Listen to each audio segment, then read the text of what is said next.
Happy Valentine's Day. I wanted to talk to you about love because it's Valentine's Day, right?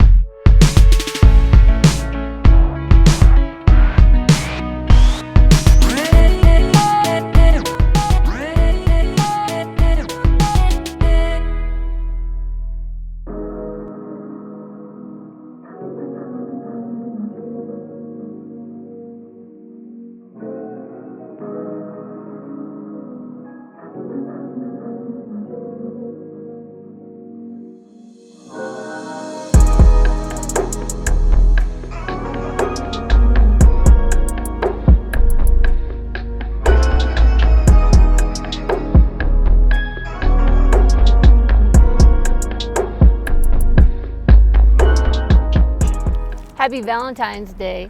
I wanted to talk to you about love because it's Valentine's Day, right? And everyone's always thinking about love and romance, and usually what comes to mind are things like flowers and cards and dinners out and candles. But to me, that's not what romance is really about. I think romance is about having a relationship where you feel loved and you make sure your partner feels loved as well. So for Valentine's Day, I wanted to share with you some of the top tips that my husband and I teach when we teach relationships together. We've shared the stage and taught hundreds of people about how to have great relationships.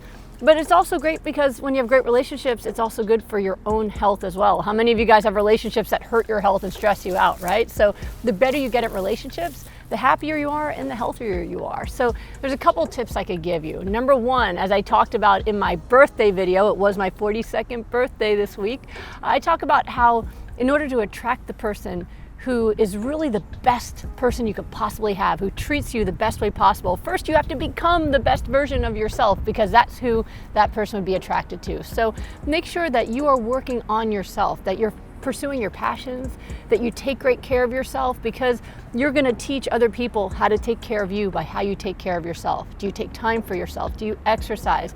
Do you meditate? Do you take time to do things that are just fun? How do you treat yourself? Because you want to attract a partner who's going to take extraordinary care of you, and you're the one that's going to teach them how.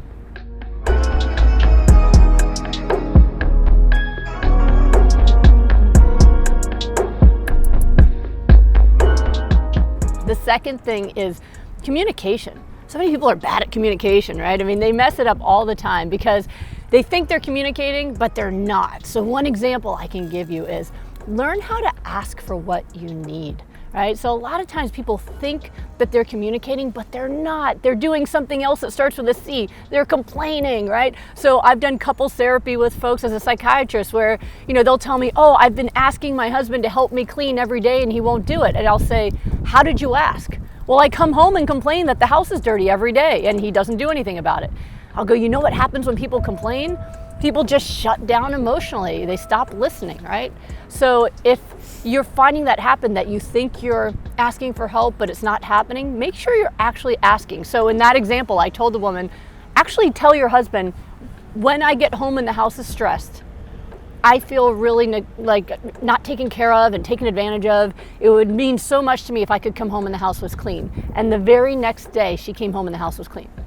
It was communicating and asking rather than complaining. So if you're not getting your needs met, there's a very good chance that you're not asking. Because if someone loves you, they want you to be happy, but they have to know what you need. And the only way they know is if you're very, very specific about what you need.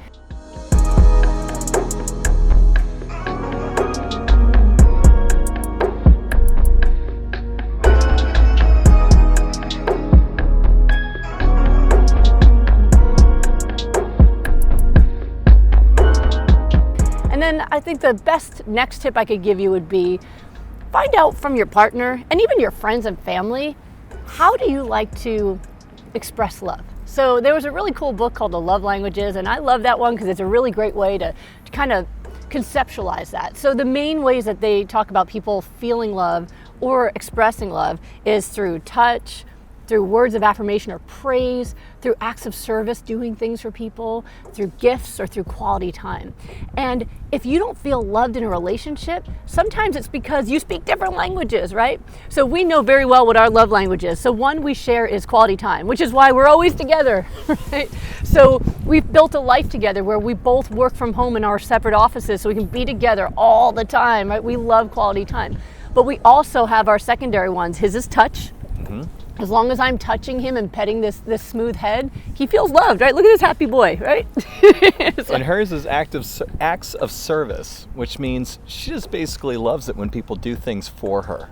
Right. So if I'm having a day where I feel stressed, he'll volunteer. Hey, do you want me to help the kids get ready for bed? Or let me go jump up and do those dishes for you. And immediately I feel loved. We know that really well with each other. And so we're so good at loving each other. And we've helped couples, gosh, at one of our retreats, we helped a couple that had been married for like 30 years who thought that their love had burned out. Turned out they'd been just speaking the wrong language, and they were so excited to find out they'd been saying I love you to each other all those years, but in different languages, and they were going to change that to commit to each other. So there's so many different ways you can improve your relationship with others, but if you start with those, really working on yourself, learning to communicate, and finding out how do other people need to hear about love or feel loved, and being aware of what you need so you can ask for it as well, you're going to have much better and happier relationships.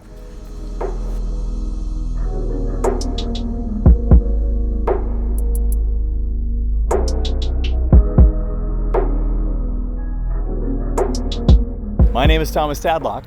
And I'm Dr. Brooke Goldner. And if you haven't already, go to smoothieshred.com to get all of our free content. No email opt-in required.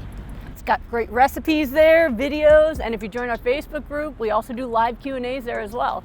And also, don't forget to subscribe. Go ahead and click subscribe here. Also, click on that notification bell so you know when we release new videos. And if you're on Instagram or Twitter or Facebook, check below the video and make sure that you subscribe to all the different social media we're on. We are constantly releasing information because we want you to have the healthiest, happiest life possible. I'm at Thomas Tadlock, and she is at Goodbye, Lupus.